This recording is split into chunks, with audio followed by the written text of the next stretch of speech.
Hello everyone, welcome to essential tech BD. তো আজকের ভিডিওটি হচ্ছে আপনি আপনার ফেসবুক আইডির পাসওয়ার্ড ভুলে গিয়েছেন, আপনি কিভাবে আপনার ফেসবুক আইডির পাসওয়ার্ডটি রিকভারি করবেন। সো আমরা অনেকেই আছি নর্মালি ফেসবুক আইডি ফরগেট করতে পারি। সো বর্তমান সময়ে ফেসবুকের আপডেটের কারণে আমরা যে নাম্বার দিয়ে আইডিটি খুলেছি ওই নাম্বার দিয়ে ফরগেট করতে গেলে ওই আইডিটি আসে না।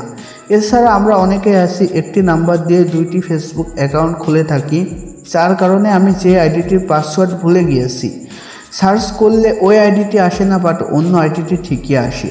সো আপনি কিভাবে ওই আইডিগুলার পাসওয়ার্ড রিকভারি করবেন আজকের ভিডিওতে এটা নিয়েই বিস্তারিত। সো ভিডিওটি কোনো রকম না টেনে দেখবেন, আর ভিডিওটি ভালো লাগলে অবশ্যই একটি লাইক করবেন। সো বন্ধুরা, বেশি কথা না বলে ভিডিওটি শুরু করা যাক। বন্ধুরা, আপনারা সর্বপ্রথম চলে যাবেন আপনার কিংবা আপনার বন্ধুর যে কোনো একটি ফেসবুক অ্যাকাউন্টে আসার পর আপনারা এখানে সার্চ করবেন আপনি যে আইডির পাসওয়ার্ডটি ভুলে গিয়েছেন। আপনি এখানে সেই আইডির নাম ধরে সার্চ করবেন। সো এখানে আমি আমার সেই আইডির নাম ধরে সার্চ করছি, তারপর আইডির প্রোফাইলে প্রবেশ করছি। সো বন্ধুরা, আপনাদের কিন্তু এভাবে ফরগেট পাসওয়ার্ড করতে আপনার নাম্বার কিংবা ইমেইলের কোনো কিছুই প্রয়োজন পড়বে না। সো আপনি কোন নাম্বার দিয়ে আইডি খুলেছেন এটা যদি আপনি ভুলেও যান, কিংবা আপনি কোন জিমেইল দিয়ে আইডি খুলেছেন সেটা যদি আপনি ভুলেও যান, তাও কিন্তু আপনি আপনার আইডিটি রিকভারি করে নিতে পারবেন। সো আপনার আইডিতে প্রবেশ করার পর এখানে আপনারা থ্রি ডটে ক্লিক করবেন। থ্রি ডটে ক্লিক করার পর এখানে আপনারা কপি লিঙ্কে ক্লিক করবেন। সো কপি লিঙ্কে ক্লিক করার পর এখান থেকে আপনারা ব্যাক চলে আসবেন। এখান থেকে ব্যাক আসার পর আপনারা চলে যাবেন আপনার ফোনের নোটপ্যাডে। সো নর্মালি আমাদের সকলের ফোনে নোটপ্যাড থাকে, আপনারা আপনাদের ফোনের নোটপ্যাডে চলে যাবেন। যাওয়ার পর যে লিঙ্কটি আপনি কপি করলেন সেই লিঙ্কটি আপনারা এখানে পেস্ট করে দিবেন। লিঙ্কটি পেস্ট করার পর আপনারা এখানে দেখবেন আপনাদের লিঙ্কটি কোন ধরনের আছে, এমন ধরনের না এই ধরনের। আপনাদের লিঙ্কটি যদি এমন থাকে যেমনটি হচ্ছে এখানে লেখা আছে আইডি তারপর সমান, তারপর এখানে দেখবেন কিছু সংখ্যা লেখা আছে। সো আপনারা জাস্ট এই সংখ্যা পর্যন্ত, সংখ্যার পরে যেগুলো আছে আপনারা সেগুলো সব কেটে দিবেন। সো আমি এখানে 3 পর্যন্ত রাখছি। আর আপনাদের লিঙ্কটি যদি এভাবে ইউজার নেম সেট করা থাকে তাহলে আপনারা এখানে দেখবেন facebook.com, তারপর একটা স্ল্যাশ আছে, আপনারা এখান থেকে আপনার এই ইউজার নেম পর্যন্ত রেখে দিবেন। তারপর বাদবাকিগুলা আপনারা এখান থেকে কেটে দিবেন। কেটে দেওয়ার পর আপনারা জাস্ট এখান থেকে ইউজার নেমটুকু কপি করবেন। আর যদি আপনার লিঙ্কটি এ ধরনের হয়ে থাকে তাহলে আপনারা জাস্ট এই আইডিটুকু মানে এই সংখ্যাটুকু কপি করবেন। সো এটি করা হয়ে গেলে আপনারা ব্যাক চলে আসবেন। ব্যাক আসার পর এখান থেকে আপনারা আপনার ফোনের গুগল ক্রোমে এছাড়া আপনি যে কোনো ব্রাউজারে প্রবেশ করবেন। তারপরে এখানে আপনারা লিখবেন FB লগইন। তারপরে আপনারা একটু নিচেই দেখবেন 2 নম্বর লিঙ্কটি আমার এখানে। সো লগইন ইনটু ফেসবুক, এই লিঙ্কের উপরে জাস্ট একটি ক্লিক করবেন। এই লিঙ্কের উপরে ক্লিক করার পর আপনার সামনে এমন একটি পেজ চলে আসবে। আর এখানে যদি আপনার কোনো আইডি লগ ইন করা থাকে তাহলে সেটা এখানে দেখাবে। তারপর আপনার সামনে এমন একটি পেজ চলে আসবে, আপনারা উপরে দেখবেন একটি লিঙ্ক চলে আসছে, আপনারা এই লিঙ্কের উপরে একটি ক্লিক করবেন।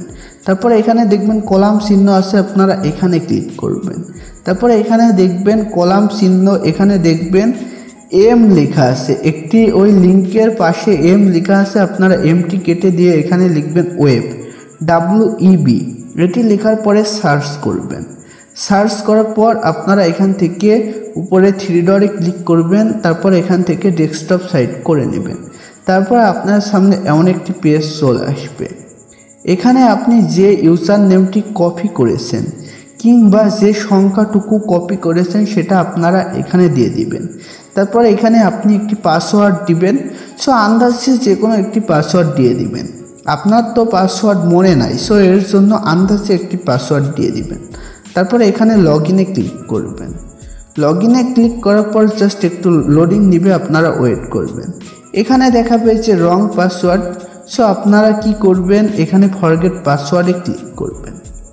ফরগেট পাসওয়ার্ডে ক্লিক করার পর আপনার সামনে এমন একটি পেজ চলে আসবে। সো আপনাদের যাদের লিঙ্কটি এ ধরনের যে এখানে সংখ্যা আছে, সো আপনারা তারা কি করবেন, তারা হচ্ছে এখানে আপনার আইডির নাম ধরে সার্চ করবেন। সো আমি এখানে আমার আইডির নাম ধরে সার্চ করছি। এখানে দেখেন আমি আমার আইডির নাম ধরে সার্চ করলাম। সো এখানে যদি আপনি আপনার আইডির নাম ধরে সার্চ করেন, এখানে অসংখ্য আইডি চলে আসবে। এখান থেকে আপনি আপনার আইডির নামটি খুঁজে নেবেন।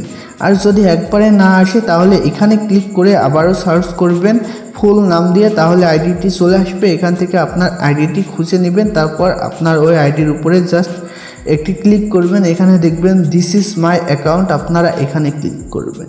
এখানে ক্লিক করলে কিন্তু আপনার আইডিটি এভাবে প্রবেশ করবে।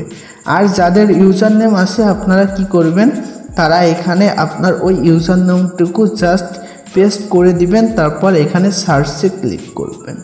তাহলে দেখবেন যে আপনার আইডিটিও সেমভাবে এখানে চলে আসবে। সো তারপরে আপনারা এখানে দেখবেন ট্রাই আদার ওয়ে বলে একটি অপশন আছে, আপনারা এখানে ক্লিক করবেন। এখানে ক্লিক করলে আপনার আইডিটি কোন নাম্বারে খোলা আছে সে নাম্বারটি এখানে দেখাবে। এছাড়া কোন জিমেইলটি অ্যাড করা আছে সেটাও এখানে দেখাবে। আর যদি পাসওয়ার্ডটি মনে থাকে তাহলে এখান থেকে পাসওয়ার্ড দিয়েও লগ ইন করতে পারবেন। সো আপনার সিমটি অবশ্যই আপনার কাছে থাকতে হবে, না হলে আপনার জিমেইলটি অবশ্যই আপনার ফোনে লগ ইন করা থাকতে হবে, কারণ আপনার সিমে না হলে আপনার ফোনে একটি কোড যাবে। সো আমি আমার জিমেইলে কোডটি পাঠালাম, তারপর আপনার সামনে এমন একটি পেজ চলে আসবে। এখানে আপনার ওই জিমেইলে কিংবা ওই নাম্বারে যে কোডটি গেছে সেই কোডটি এখানে দিতে হবে। এছাড়া অবশ্য আপনার সিমে যদি কোড পাঠান তাহলে কলও যেতে পারে। কল গেলে কলটি রিসিভ করবেন, 6 সংখ্যার একটি কোড বলবে, কোডটি এখানে দিয়ে দিবেন। সো এখানে আমি আমার কোডটি দিয়ে দিচ্ছি। সো কোডটি দেওয়া হয়ে গেলে এখানে কন্টিনিউতে ক্লিক করবেন। কন্টিনিউতে ক্লিক করার পর আপনারা এখানে দেখবেন নিউ পাসওয়ার্ড। এখানে আপনি নতুন একটি পাসওয়ার্ড দিয়ে দিবেন। সো এখানে আমি নতুন একটি পাসওয়ার্ড দিয়ে দিচ্ছি। সো পাসওয়ার্ডটি দেওয়া হয়ে গেলে আপনারা এখানে আবারও কন্টিনিউতে ক্লিক করবেন। তারপর আপনার সামনে এমন একটি পেজ চলে আসবে। যদি আপনার আইডিতে 2 ফ্যাক্টর মারা থাকে তাহলে এখানে আপনার ট্রাই আদার ওয়েতে ক্লিক করবেন। এখান থেকে আপনার ওই 2 ফ্যাক্টর মারা ওই নাম্বারে একটি কোড দিবেন। কোডটি দিলে কিন্তু আপনার আইডিটি লগ ইন হয়ে যাবে। আর যদি আপনার আইডিতে 2 ফ্যাক্টর মারা না থাকে তাহলে কিন্তু আপনার আইডিটি এখান থেকেই লগ ইন হয়ে যাবে। এছাড়া আপনি যে নতুন পাসওয়ার্ডটি দিয়েছেন এই পাসওয়ার্ড দিয়ে আপনি আপনার ফেসবুক আইডিতে এছাড়া মেসেঞ্জারেও লগ ইন করতে পারবেন। সো আজকের ভিডিওটি এ পর্যন্তই। আজকের ভিডিওটি ভালো লাগলে অবশ্যই একটি লাইক করবেন।